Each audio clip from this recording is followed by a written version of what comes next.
they call that dandelion. Dandelion. I don't know, but it sounds like that. Nice siya. Pero before siya mag-inana, inani-ana yung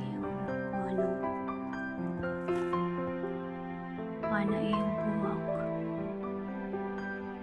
Tapos mubukad ra ni sila o mubuka na siya og tuwid kung naay sun or maigo sa light sa sun. Then kung mapatay na siya or something like matured na inani na dahil yung sura. Nice kayo guys.